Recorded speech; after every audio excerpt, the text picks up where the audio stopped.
Okay, here's where we're going to start our Altium Designer projects. So go to your icon after you've installed your Altium. Double click it. We'll open Altium. Takes it just a minute to open. It's a pretty large program. And usually the first thing you'll want to do is check and make sure you're still licensed. So I'm going to tell it to reconnect to the private license server. I'm going to highlight that server, tell it activate the license, and I'm good. I'm now activated and I'm licensed and ready to go. A couple things I want to start with is Altium has some default settings that we'll want to adjust. One is the default size of the paper that Altium is assuming you're going to use, which is A4. We don't use A4 size paper here in the US. We use letter. So let's change that to start with. We'll go here to Altium Preferences. I'll go to Schematic General, and we'll see default blank sheet size. That's the size of the paper, right? The drawing area. I'm going to click here and tell it letter and apply. Okay. So what I've done there is told it I want to use letter size paper and not A4. If you forget to do that, it will default to A4, and we can always change that, and I'll show you how to change that once we get our project started. So to start a project, we'll go to File up here in the corner, New, and we don't want to start with a schematic, and we don't want to start with a PCB. We want to start with a project, and the reason is this is a relational type program, and it's going to work in hierarchy. So if I have a project, under the project I can have a schematic and a PCB, and since the schematic and the printed circuit board are inside the project, it means they're related to each other. If they're not inside the project, then I won't be able to move parts from my schematic to my printed circuit board, and I can demo that later so you'll see. So I'm going to tell it new project. It pops this up. What type of project do I want? A script, an integrated library, an FPGA. No, I want a printed circuit board, right? So I'm going to tell it PCB project. The name, I'm going to name mine op amp because that's the little demo we're going to do here. And it says where do you want to save it? So I'm going to copy that. Control C to copy. Where do I want to save it? It says browse locations. So here's where it's going to automatically save it. I'm going to start a new folder and call it op amp. So that's where I want to save it, and I'll tell it OK. Now it's going to generate my project. So if I come over here to projects, here you see I have an op amp project PCB, no documents added. Now I have a couple of options. I can come here to File, New, Schematic, right? Or since my op amp project's there, I can right click, say Add New to Project, Schematic. And there's my schematic. I can go back here to my project, right click, Add New to Project, PCB. Now Altium is going to default to a certain file name for your schematic and for your printed circuit board, and you'll see where it says Sheet 1 schematic document and PCB1 schematic document. I always urge everybody, don't leave it Sheet 1 and don't leave it PCB1 because several people will anyway, and then it gets confusing if you turn your PCB in to get it done and people look at it and say, well, I got 5 PCB1s. Or if you have several revisions and different PCBs you're working on for your project, you'll look at it and say, geez, I got 5 schematic ones. I don't know which one it is. So we want to name them. I'm going to come here and right click and say Save As, and I'll paste, Control V. I'm going to call it op amp. And then for my PCB, I'll save as op amp. And then I'll do a file, save all. Okay, now I have everything saved. My project's open. You'll see that my names are here, my source documents that are underneath my PCB project. I have tabs up here. I can look at my account again, my schematics. Here's a sheet. I'm going to move it over here. Just pin it over there so it gets out of the way. And here's my sheet to draw on, and there's my PCB. So in the sheet, when we draw on there, it's going to be like you did in PSpice or LTSpice. You're going to want to place parts on your schematic.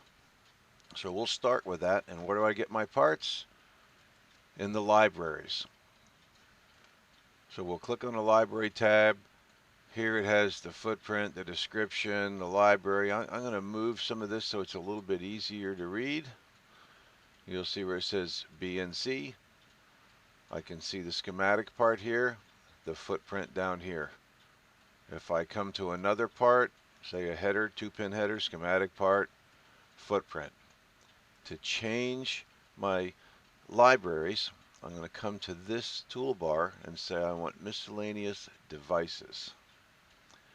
Now, when I look at my miscellaneous devices, what do I see? Transistors, antenna, a battery, capacitor, here's a cap, there's the footprint. So let's come down here and select an op amp. There's the op amp symbol. All right, I can move this down a little bit too. We can see it a little bit larger.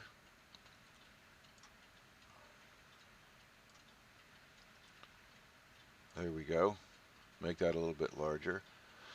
To place the op amp part, you'll see the toolbar up here says place op amp. I left click on it. There's my op amp. I can place it anywhere in my PCB. To place it, I simply left click. If I want to rotate it, I hit my space bar. Unlike PSpice or LTSpice, it's not Control R to rotate. In Altium, they decided to use space bar. So if I do my space bar, I see it rotate. I can place it wherever I want. I left click. Altium's going to place my part there. There we go. Now you see the part's still attached to my mouse, so I can place more than one. I only need one for this project, so I'm not going to place more. Now to stop placing that part, I can right click or I can hit escape. So I'm going to right click. There's my part. I can still hold my mouse down, right? I can put my mouse there, hold down the left button, keep the left button down. I can still rotate it. I can still move it. Let go of the left button. It's placed. Now, it's a little bit small. If I want to zoom in, I have a couple of options. I can hold my control key down and use my scroll wheel on my mouse and zoom in and out. I can hit page up and page down. I can come here and use this toolbar that says fit all objects. I only have one object, so it fits the whole thing in the screen. These are handy to place things around. Now if I have my project zoomed way in, I can use my right mouse button and hold it down. My pointer turns to a hand. See, as I press it down, I can move my schematic sheet around this way. I can use these scroll bars to move it around. So you have a lot of options. All right, let's place some more parts. I'm going to go back to libraries. There's my op amp. And we'll find a resistor here. Here's resistor 1. You can see the schematic symbol, and there's the footprint. Now I keep using this term footprint. Footprint is what the part actually looks like on the printed circuit board. Now remember that parts come in all different shapes and sizes, even though the schematic part may look the same. For instance, a resistor. There are little tiny surface mount resistors that are hard to see with your naked eye. There are huge, large resistors used to test generators and UPS systems that may be a 3,000 watt resistor that's 2 feet long and 3 inches in diameter. Obviously the same schematic part, different footprint. So footprints will become important, and you'll see as we move these parts over to our PCB. Now I'm going to place some of these. You'll see there's 3 different resistors here that they give you as defaults. This one has a little box for the symbol, that little box for the symbol is common in Europe. The little squiggly line here is more common here in the United States. Here's a squiggly line, but you'll see the footprint changes. I'm going to place a couple of types. So let's place a resistor here. Maybe I want this to be my input resistor. Well, I'll just right click it. Maybe I want a feedback resistor. Now I'm going to right click to stop placing parts. Back to my libraries, I'm going to change to resistor 3. You'll see that this is a surface mount resistor. Right, I have a few options here of different footprints. We'll just pick this 1210 here. I'll say place the resistor. And you'll see they always say 1K ohm when I place this, but I'm going to show you what you can do before you place it. And we'll use this when we place some capacitors. I'm going to hit the tab key before I left click. Tab key. When I do that, the properties for this part show. And you'll see where it says 1000 ohms. I want this one to be 50 ohms. You'll see where this says RES3 is visible. I don't want that to be visible. And down here are footprints. I'll leave those alone. So now it says 50 ohms. I can place it, and you'll see if I needed another one, it's ready to go at the same value. This will come in handy later. Alright, I right click, stop placing parts. These parts work the same. I can hold my mouse down, rotate them. I can hold my mouse down and move them. It all works the same. I want to wire these up. So let's see how to wire our parts in Altium. Up in our toolbar here, you'll see one tool that says place wire. I'm going to click the place wire. And when I go to place it, if we zoom in, you'll see that my mouse pointer is gray. And at the end of the resistor, there's a little box with a little plus symbol in there. I'm going to move over there, and you'll see that when I move in there, my little pointer turns red. Now I hope on the video it shows that, but it turns red when I place it there. That's the actual node connection. When I hook it there, I'm making an electrical connection to that part, that node. So I can left click, draw a wire, see it turn red again, left click, I now have a connection. I can connect on these nodes with no problem. That's where I want to connect. But visually, I might make a mistake and come over here, put a wire on there. All right. And come over here and connect. And you'll see when I did that, here I'll wire another one.